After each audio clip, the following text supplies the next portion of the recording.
Well, it is an interesting day for my computer collection, if you will.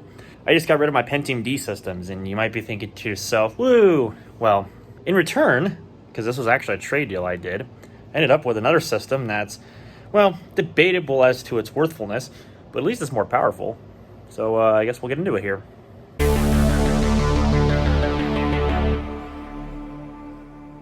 Alright, got a Micro ATX chassis here that I got in trade for those Pentium Ds. Specifically, the Acer Power FH and the Dell Optiplex GX620 are both gone. So, both systems I didn't really use, and so I didn't really care to get rid of them. For some reason, the guy that had this system here, and I was trying to bargain a cash deal with, was more interested in doing a trade for Pentium Ds and Core 2 Duo systems. I don't know why, but, you know, hey, it means it gets some more of my systems out of my dorm room, and in return I get something that's at least halfway decent. I don't know. So this system, from what I know, is supposed to be an Intel Core i3. It's got 4 gigs of RAM and a 250 gig hard drive. Otherwise, I have no idea. What I do know so far, and I've taken the screws off the side panel, but I haven't opened it yet. All I know is that this has some fairly entry-level motherboard. I would guess an Intel board, because it's got one of these like layout stickers. So that's probably a giveaway as to what kind of motherboard this has. That's very basic. It's got only 4 USB ports. It's got basic audio, and for some reason it's got a parallel port on the back. I don't know why that's broke out. And not a serial port. But I guess you can say that I've seen some Stranger Things, not the Netflix series, of course. All right, let's dig into this thing and see what's inside. Yep, I was right. Basic Intel motherboard. And I believe, where's the model number on this thing? I think it's right here. What is that? DH61WW? I'm not sure if that's true or not. But we do know that this is based on an Intel H61 chipset, which pretty much means that this is Sandy Bridge. So yeah, that pretty much confirms the kind of architecture we're working with here. Only 2 DDR3 slots for RAM, although that's not really uncommon on entry-level systems, especially these days. It's got PCI Express X16, it's got PCI down there, and for some reason only one X1 slot, which will get covered up if you insert any relatively modern graphics card. So if you want a wireless card, it has to be on PCI, so that's kind of a dumb design. Why don't they just put the PCI Express X1 slot down there? I don't know. Intel, that's just what they do best. Anyways, so it's got a stock Intel cooler, nothing fancy. This power supply, though, is it's quality. What does it say on it as far as its rating is concerned?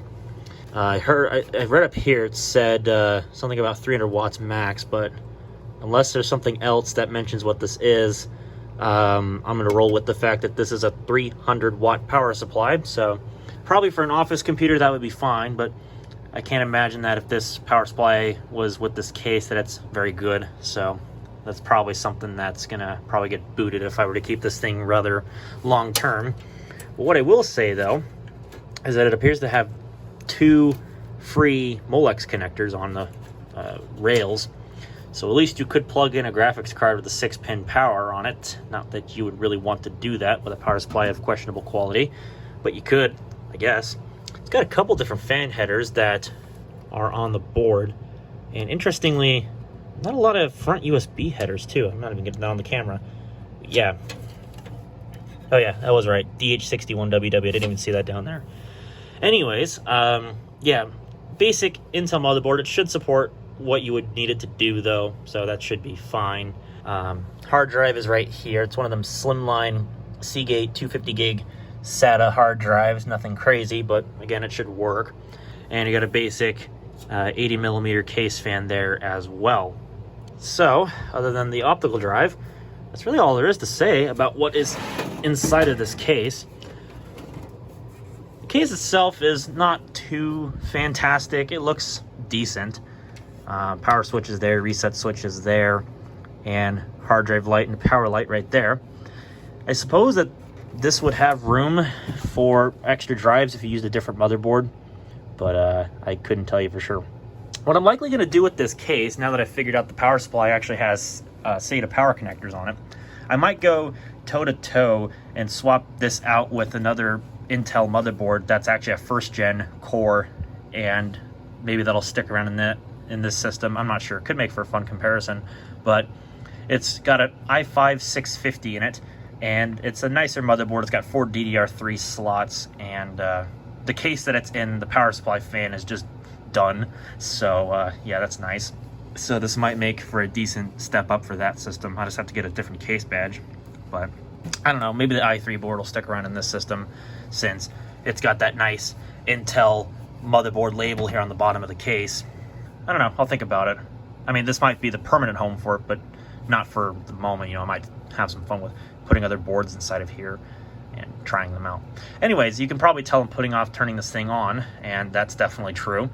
So I suppose without further ado, let's hook this thing up and see what it does. All right, as nice as this air conditioner feels, I'm gonna have to turn you off because I want to get all the sounds of this new computer and see if it's at least healthy enough. So got everything plugged in for a basic test. So let's flip the switch and I'll turn it on.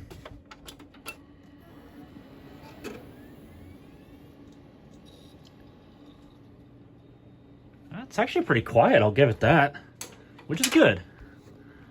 All right, it appears to be booting right up. All right, well, that was effortless. Yeah, that's good.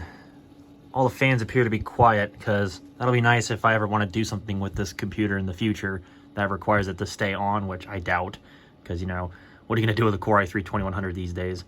So that'll be nice, especially if I'm going to be doing videos where my phone is going to be next to the computer or whatever the case might be. And, you know, obviously the microphone's probably going to pick up some humming noises or whatever, which it loves to do instead of my voice, because that's what most microphones tend to do. So I've just been trying to keep the camera off the screen in case something comes up, but nothing's happened yet because Windows is still starting up. So I'm going to just turn the camera off since we all know what Windows 10 looks like, and I'll just come back when it's fully booted up here. Unless it's the out-of-box experience, which it very well could be the out-of-box experience, you know. Never did think about that, because that text doesn't say please wait, it says just a moment. So, I mean, if that's the case where it goes to the out-of-box experience, then that's fine. There's nothing wrong with that. Okay, actually, that's not too bad. It's just the out-of-box experience. All right, well, I can work with that. Let's just go ahead and get this computer set up then. I'm going to leave my network cable disconnected. It's sitting behind the monitor here, because I don't want to set this up with a Microsoft account. I just want to set it up with a local account, because I guarantee you Windows is probably going to be throwing a fit right about now about the network connection, which I'm not giving it, because I have no idea if this is running Windows 10 Home or Pro, so I'll figure that out once I get to the desktop. I could definitely say this much. Oh, interesting. It's got a Windows 10 license agreement. Last updated June 2018. Not sure if that's the same thing with our later versions of Windows or what the deal is, but this looks like it was set up in like some kind of OEM mode, or they use like sysprep, maybe WDS. I have no idea. Not entirely sure.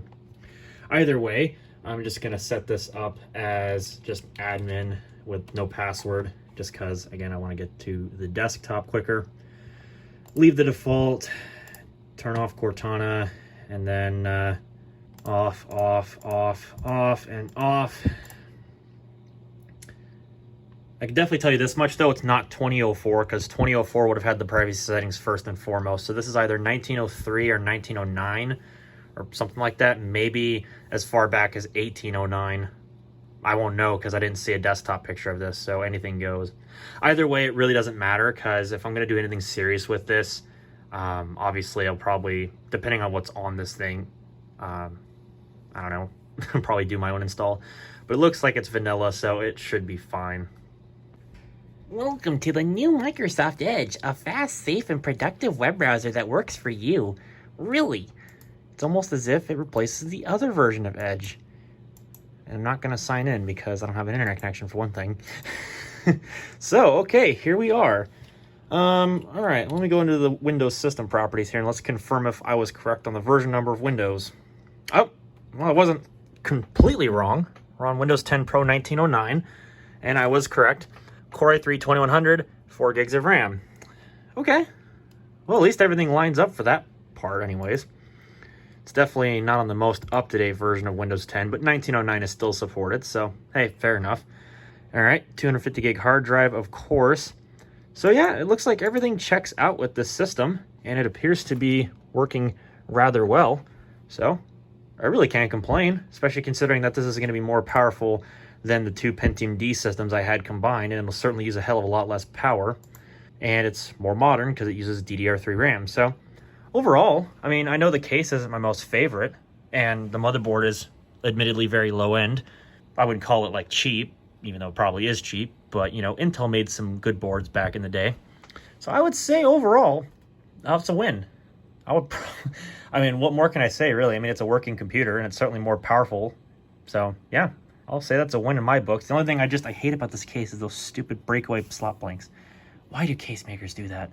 Anyways, so that'll wrap up this little quickie. I don't know what I'm going to do, at least for future videos at the moment with a system like this, but it'll certainly have better resale value if I were to just go ahead and flip this thing, which may be in the works. Not sure yet. But at least for now, that'll wrap up this little mini video segment thing. So hopefully you like what you saw, and if you did, well then click the thumbs up button. And if you didn't like it so much, well then the other button works too. And if you want to see more content just like this one, or perhaps even on this system, press the subscribe button down below, and while you're down there, click the bell so you don't miss whenever I upload new videos. Hopefully YouTube tells you about them. You know, it loves to not do that, but you know, anyways, it's worth the effort. And with that having been said, thank you all very much for coming to watch. I'll catch you all in a future video.